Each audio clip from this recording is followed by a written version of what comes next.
Hello, നിങ്ങൾ കുട്ടികളാണെങ്കിൽ ഈ വീഡിയോ എന്തായാലും കണ്ടിരിക്കണം. ഒരു ഡോക്ടറിൻ്റെ ജോലി എങ്ങനെയാണെന്ന് ഞാൻ നിങ്ങൾക്ക് പറഞ്ഞുതരാം. ഫസ്റ്റ് ഞാൻ നിങ്ങൾക്കൊരു ലിസ്റ്റാണ് കാണിച്ചു തരാൻ പോകുന്നത്. ദേ നോക്കിയേ, ഡോക്ടർ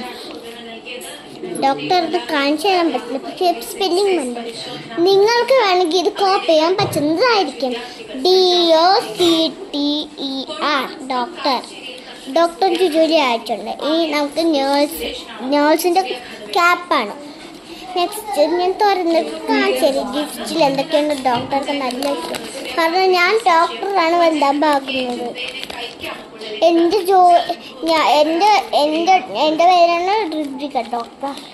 അപ്പോൾ ഫസ്റ്റ് തന്നെ ഡോക്ടർക്ക് നിർബന്ധമുള്ളത് stethoscope, induction, torch, pencils, pen, gloves, lips, ഇങ്ങനെ വെക്കുന്ന സാധനമില്ലേ, അതിൻ്റെ പേര് എനിക്കറിയില്ല കേട്ടോ. നെക്സ്റ്റ് വീഡിയോയിൽ ഞാൻ എന്തായാലും പറഞ്ഞുതരാം.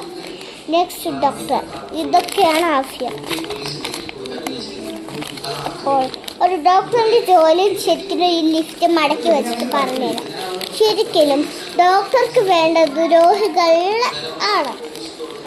ഡോക്ടർക്ക് വേണ്ടത് അവർ നന്നായി വർക്ക് ചെയ്താൽ മതി, അവരിനെ മുതലാളിയാക്കിയാൽ മതി എന്നാണ്.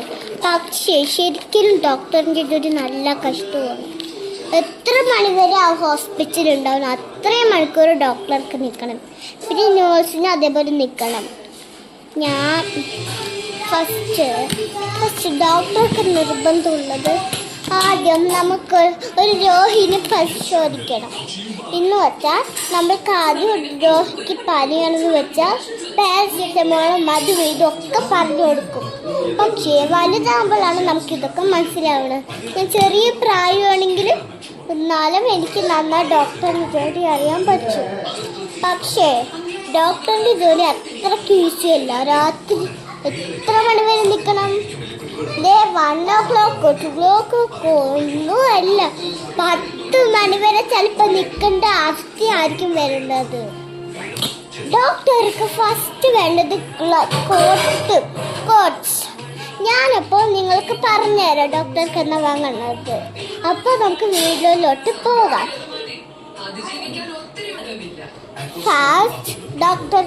First, I am Miss Ridvika, our doctor.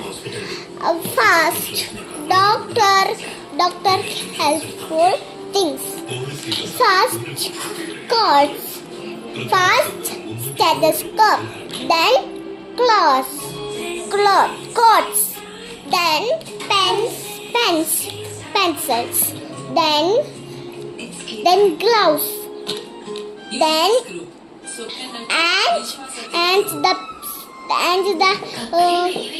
and the syringe, then gloves, then microscopes, then torch, then doctor helpful the വളരെ almost important doctor is syringe. You comment your age, നിങ്ങളുടെ വയസ്സ് എന്താണെന്ന് കമൻറ്റ് ചെയ്യാൻ എനിക്ക് കിട്ടില്ലെങ്കിൽ പറയാൻ. അതുപോലെ തന്നെ നിങ്ങളുടെ ഏജും പിന്നെ ജനുവരി ഫെബ്രുവരിയും പിന്നെ നിങ്ങളുടെ എന്താ പറയുക ഡേറ്റും ഒക്കെ കമൻറ്റ് ചെയ്യണം. അപ്പോൾ താങ്ക് യു. ഒരു ഡോക്ടർ എങ്ങനെയാവേണ്ടത് എന്ന് ഞാൻ പറഞ്ഞുതരാം.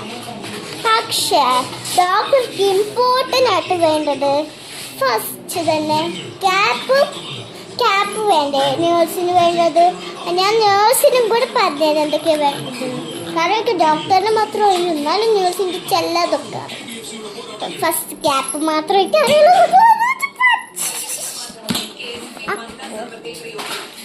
ഡോക്ടർക്ക് വേണ്ടത് നിങ്ങൾക്ക് പറഞ്ഞിരിക്കുകയാണ്. ഫസ്റ്റ് ഡോക്ടർക്ക് കുറേ ഇമ്പോർട്ടൻ്റ് ആണ് ഈ സിറിഞ്ച്. ആ സിറിഞ്ചിന് എങ്ങനെയാണ് ഇങ്ങോട്ട് ഇമ്പോർട്ടൻ്റ് ആക്കണം നിങ്ങൾക്കറിയോ? ഇല്ലല്ലോ. ആ സിറിഞ്ചിനെ കുത്തുമ്പോൾ എന്താ വേനിക്കണമെന്ന് നിങ്ങൾക്കറിയാമല്ലോ. കാരണം ഇത്ര മൂർച്ചയുള്ളതാണ്, അതുകൊണ്ടാണ് കുത്തുമ്പോൾ വേനിക്കണം. നിങ്ങൾക്കറിയാലോ. ഇംഗ്ലീഷ് കണ്ട പേടിക്കൊന്നും വേണ്ട. മര്യാദയ്ക്ക് കണ്ണടച്ചിട്ട് ഇങ്ങനെ ഇരുന്നാൽ മതി. ഡോക്ടർ ഒറ്റ കുത്തും. ഒരു വാല്യൂ ഉണ്ടാവില്ല, ഉറുമ്പ് കടിക്കുന്ന വാല പോലും ഉണ്ടാവില്ലേ. ഡോക്ടർ ഒച്ച കുത്തു കിട്ടും. എന്നാൽ നിങ്ങൾ കണ്ണടച്ചിട്ട് കരയാൻ പിടിച്ചു നിൽക്കണം. അതാണ് ഡോക്ടർക്ക് വേണ്ടിയുള്ളത്. ഞാനൊരു ഞാൻ കെയറിങ് ഡോക്ടറാണ്. കാരണം എനിക്ക് ഇഷ്ടമുള്ള ഡോക്ടറെ പറഞ്ഞേ. ഏത് ഡോക്ടറിൻ്റെ അടുത്ത് പോയാലും നമ്പറും ഒക്കെ പറഞ്ഞു തരും. അപ്പോൾ അതൊന്നും എനിക്ക് ഡോക്ടർ സെറ്റൊന്നും വേണ്ട ദച്ചു. അപ്പോൾ ദച്ചു ഒരു പോലീസാണ്. പോലീസിനെ എനിക്ക് അറിയില്ല. അവൻ നെക്സ്റ്റ് വീഡിയോ ഞാൻ എടുക്കുമ്പോൾ അവൻ പറഞ്ഞു ഞാൻ ഇങ്ങനെ പിടിച്ചിട്ടെടുക്കും കേട്ടോ. അപ്പോൾ താങ്ക് യു. ഡോക്ടർക്ക് എന്തൊക്കെ വേണ്ടതെന്ന് ഞാൻ പറഞ്ഞു തന്നു. പക്ഷെ ഒരു ഉറുമ്പ് കടിക്കുന്ന വേന ഉണ്ടാവുള്ളൂ, ചിന്ന വേന ഉണ്ടാവുള്ളൂ. ചിന്ന വേന പറഞ്ഞ തമിഴിലാണ് പറയണത്. ഞാൻ തമിഴിലെന്താ എന്തിനാ പറയുക അറിയില്ല. അപ്പോൾ ഡോക്ടർക്ക് വേണ്ടതൊക്കെ ഞാൻ പറഞ്ഞു തന്നിട്ടുണ്ടായിരുന്നു. ഉറുമ്പ് കടിക്കുന്ന വേണം, കാരണം അത് ഇത്തിരി മൂർച്ചയാണെന്ന് എല്ലാവർക്കും അറിയാം. അതിൻ്റെ ഉള്ളിൽ എന്താണ് ആ വെള്ളം എന്താണ്? അത് സാധാരണ വെള്ളമാണ്. ഒരു പേടിക്കുകയും വേണ്ട. നിങ്ങൾ ഇഞ്ചക്ഷൻ കുത്തുമ്പോൾ ഒരു പേടിക്കുകയും വേണ്ട. കണ്ണടച്ച് നിന്ന് ഒരു വാല്യൂ ഉണ്ടാവില്ല. നിങ്ങൾ ദൈവത്തിൽ വിശ്വസിക്കുകയാണെങ്കിൽ ഒരു ഭയവും വേണ്ട. അപ്പോൾ താങ്ക് യു. ഡോക്ടറിൻ്റെ ജോലി കഴിഞ്ഞിരിക്കുകയാണ്. അപ്പോൾ ബൈ ബൈ.